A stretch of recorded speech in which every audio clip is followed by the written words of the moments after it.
सालों से धरती पे कंप्यूटर हैं, कुछ बड़े कुछ छोटे। कंप्यूटर जिसको इंसान प्रोग्राम करे और उसके अलावा कुछ ना कर पाए।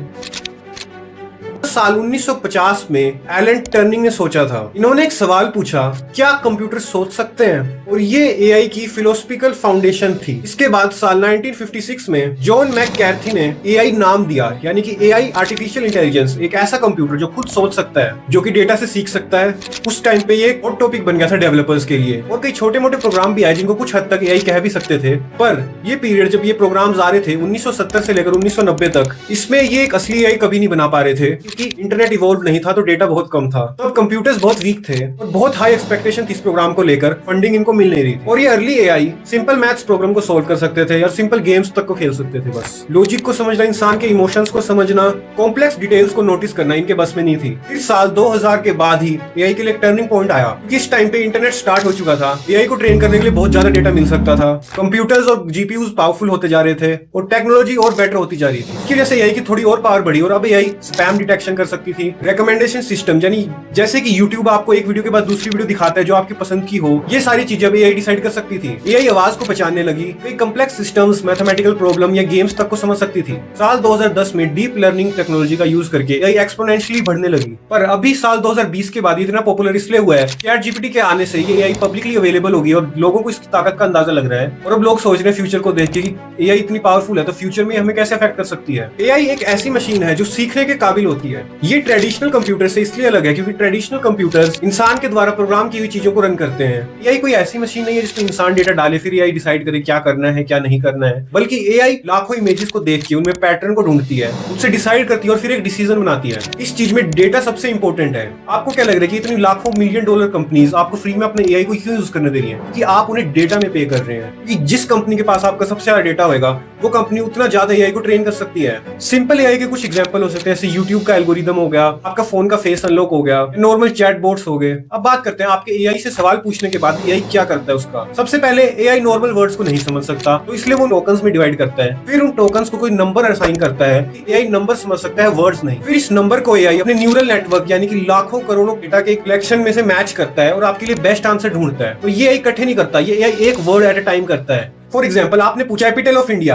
सबसे पहले ये दिल्ली को टोकन्स में डिवाइड करेगा, फिर उस टोकन्स को एक नंबर देगा, फिर न्यूरल नेटवर्क से इसको पता चलेगा कि 93% चांसेस है कि न्यू दिल्ली है, 5% चांस है मुंबई है, और ऐसी बचे हुए चांस है कि कोई और सिटी है। फिर ये बेस्ट ऑप्शंस को चूज करके आपको रिजल्ट देगा न्यू दिल्ली। फिर जब ये रिजल्ट प्रिपेयर हो जाता है, इसके बाद ये एक सेफ्टी फिल्टर चेक करता है कि कौन सी इन्फॉर्मेशन एक्सेप्टेबल है, कौन सी इन्फॉर्मेशन लीगल है और सोसाइटी एक्सेप्ट कर सकती है उसको, फिर उसी को दिखाता है। उसके बाद ये आपको अपना फाइनल रिस्पॉन्स दिखा देता है आपकी स्क्रीन पे, जिसको आम ह्यूमन समझ सकते हैं। अब देखते हैं एआई के कुछ रियल वर्ल्ड एग्जांपल कि कैसे इंसानों की जिंदगी में एआई असर डाल रही है, अच्छा या बुरा। Number 1, recommendation system. वो सिस्टम है जो आपके यूट्यूब, नेटफ्लिक्स, स्पॉटिफाई में लगा हुआ है। नंबर 2 है सेल्फ ड्राइविंग कार्स। इसका यूज करके एआई गाड़ियों को सेफली चला सकती है, यानी कि बिना ड्राइवर के आपकी गाड़ी पार्किंग से बाहर निकल के आप तक पहुंच सकती है। AI in health care predict करता है कि आपको आगे क्या हो सकता है। इसका यूज करके कोई डेंजरस बीमारी का पता लगाया जा रहा है। कॉम्प्लेक्स ऐसी सिचुएशन जिनका अभी तक साइंटिस्ट पता नहीं कर पाए, उनको डिस्कवर करने में एआई हेल्प कर रहा है। फिर एआई इन जीन एडिटिंग, और इन जीन्स की वजह से फ्यूचर में कोई क्रोनिकल बीमारीज लाइक कैंसर हो सकता है।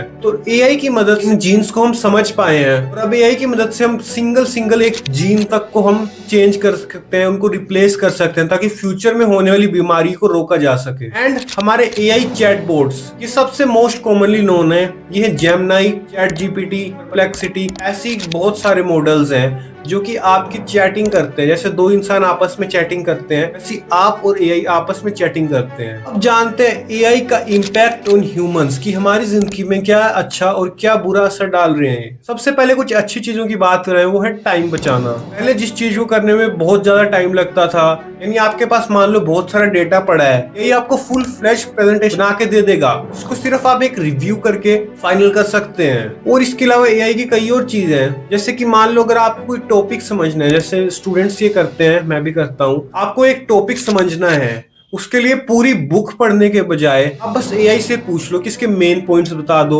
इसके अच्छे असर क्या होते हैं। आप जो जानना चाहो वो एग्जैक्ट चीज आपको एआई ला के देगा, आपका टाइम बचाएगा। बेटर हेल्थ केयर, एआई की मदद से हेल्थ सेक्टर में बहुत एडवांसमेंट हो रही है। हम नई बीमारियों को कवर कर बीमारियों के लिए दवाई बना पा रहे हैं, हम जीन एडिटिंग कर पा रहे हैं। स्टूडेंट्स इसको सीखने के लिए यूज कर सकते हैं, प्रोफेशनल्स इसका यूज अपनी फैशन में कर सकते हैं। ऑटोमेशन ऑफ बोरिंग वर्क, यानी ऐसा काम जो बार बार रिपीट करते थे, सेम ही चीज बार बार करनी पड़ रही थी, आप ऐसे काम करने के लिए एआई को ट्रेन कर सकते हैं। इसमें सब चीजों पे फिल्टर लगा के उसको सेट करके उसको अरेंज करने के बजाय आपको बस थोड़े से टेक्स्ट टाइप करने हैं और एआई आपको रिजल्ट दे देगा। अब बात करते हैं एआई के कुछ नेगेटिव इंपैक्ट्स की जो ह्यूमंस पे पड़ रहे हैं। सबसे पहला, ऑटोमेशन जॉब ले लेगा। पहले जो काम एक इंसान करता था वो कई काम एआई अब खुद कर सकता है। सेकंड नेगेटिव इंपैक्ट है deep fakes. AI fake pictures बना रहा है, फेक सर्टिफिकेट्स वगैरह वगैरह बना के मिस इन्फॉर्मेशन फैला रहा है। प्राइवेसी इश्यूज, एआई को ट्रेन करने के लिए बेसिक चीज है डेटा,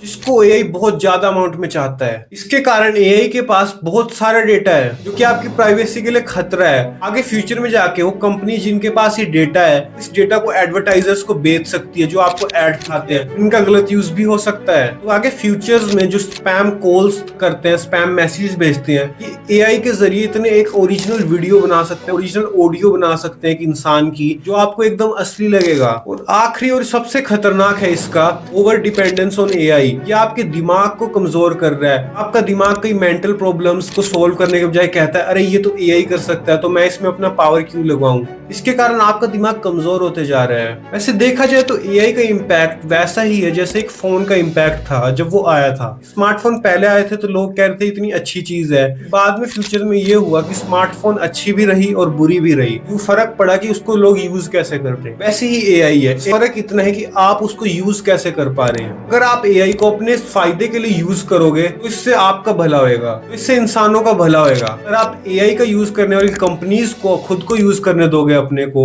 तो आपका नुकसान और ह्यूमंस का नुकसान होगा। और इस पे एक फेमस चीज कह सकते हैं, एआई जॉब नहीं लेगा, एक ऐसा इंसान जो एआई का यूज कर रहा है वो जॉब लेगा। यानी कि खतरा एआई से नहीं है, पर वो इंसान जो एआई को यूज कर रहा है वो उन इंसानों के लिए बहुत ज्यादा खतरनाक है जो एआई को यूज नहीं कर रहे हैं। इन दी एंड यही कहना चाहूंगा मैं कि ये नई टेक्नोलॉजी है और हमने जैसे पास्ट ट्रेंड से नोटिस करा है, जो नई टेक्नोलॉजी को सीखता है और उसके साथ चलता है उसको कोई भी रिप्लेस नहीं कर पाता और वो एक अपने सेफ फ्यूचर की ओर जा सकता है। जो लोग एआई का साथ नहीं देंगे या एआई के साथ नहीं चलेंगे, उसको नहीं समझेंगे, उन पे एआई बहुत गलत असर डालेगा। जैसे कि ब्लैकबेरी कंपनी के साथ हुआ, वो अपने बटनों वाले फोन बनाते रह गए और स्मार्टफोन्स आ गए, टच स्क्रीन वाले फोन्स आ गए, और आज ब्लैकबेरी का क्या हुआ।